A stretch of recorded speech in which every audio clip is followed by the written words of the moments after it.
Que direz-vous à ceux qui disent « les artistes, ce ne sont que des fous » ? Mesdames et messieurs, effectivement, les artistes sont des dégénérés mentaux. Avec des prouesses tant bien exceptionnelles qu'étranges, ces artistes dégénérés sont souvent capables d'interpréter leur imagination virevoltante, mêlée à une sensibilité accentuée, dans des œuvres qui défient les lois de la normalité. Alors pour vous, ce matin, je serai cet artiste narcissique et mentalement pas bien. Mais évidemment un des grands qui, sous profonde réflexion, donne un sens à ce qui nous tourmente quotidiennement. Je suis le seul et l'unique dégénéré Maffulorette. D'emblée, j'imagine que vous avez eu tous les yeux rivés vers ma belle dentition. Ça fait peur, n'est-ce pas ? Ça chevauche tel un troupeau. Eh bien, figurez-vous qu'il existe une artiste française, prothésiste dentaire, ayant pour nom Florence Muliardo. Elle a été la première à introduire les dents dans l'art. N'est-ce pas fou ? N'est-ce pas culotté de ne pas m'avoir contacté pour poser avec mes dents ? Eh bien, sur sa sculpture nommée Forever Smile, c'est subjectif, on peut y voir une molaire en forme de femme, avec le dessin de son fils qu'elle a perdu en 2020. Suite à cet événement tragique, Muliardo n'a jamais été la même. Et elle raconte, je cite, « C'est arrivé d'un coup. C'est mon fils qui m'a apporté cet art. » En soi, cet artiste réussit à utiliser sa profession et ses émotions afin de rendre hommage à celui qui lui est cher.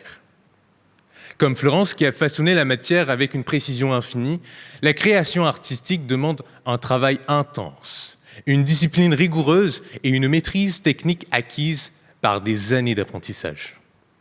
Cherchant la perfection stylistique, le poteau Léonard a pris des années à peindre Mona Lisa.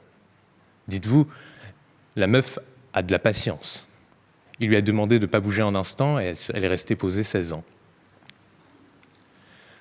Enfin, l'artiste est fou d'obsession d'un monde idyllique. Et cela nécessite une discipline, une patience et une volonté de faire que je n'ai pas, évidemment, quelle triste vie. Mesdames et messieurs les cons, ça ose tout, et c'est à ça qu'on les reconnaît. Une citation de Michel Audiard. Cette phrase, je la trouve réductrice, parce qu'elle empêche les gens d'être entrepreneurs. Car effectivement, aujourd'hui, l'humain est devenu passif et a peur du risque, afin de préserver une image fixe. Dans ce contexte, un artiste est un con, parce qu'il est visionnaire et il ose. Dans l'absolu, la véritable signification derrière démontre que les artistes ont de l'audace, en se distinguant avec une vision différente du monde. Ça, c'est pas con.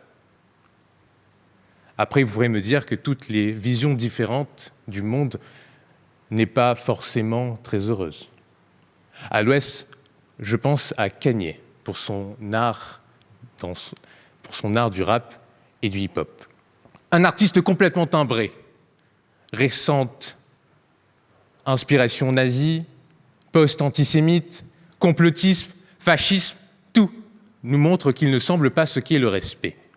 Lui et sa femme Bianca Censori, qui ne censuraient rien. J'éviterai d'en dire plus parce que cela fera fureur.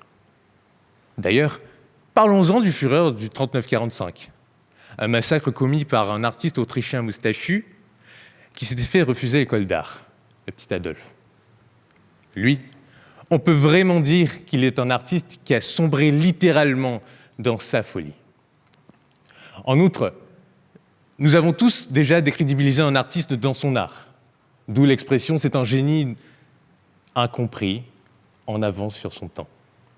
D'ailleurs, en parlant de génie incompris, permettez-moi, mesdames et messieurs, de vous narrer l'histoire d'un artiste brillant que j'admire et respecte énormément.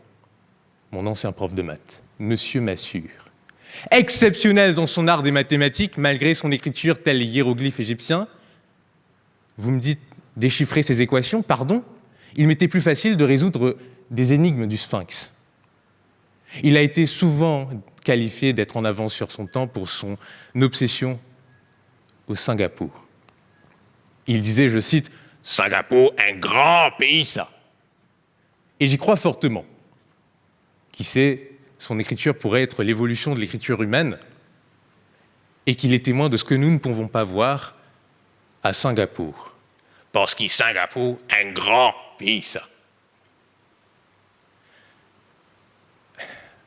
Enfin, les artistes confectionnent ce surréalisme avec une sagesse profonde et une dévotion. Ils sont capables de toucher nos âmes. Ils sont les éclaireurs des guides. Et si c'est ça de la folie, bah oui, ils sont tous fous. Et sans cette folie, ce monde serait englouti tel un gros ravioli dans une mélancolie. Alors je me dis que la dernière folie qui me restera probablement, ce sera de me croire orateur. Merci beaucoup.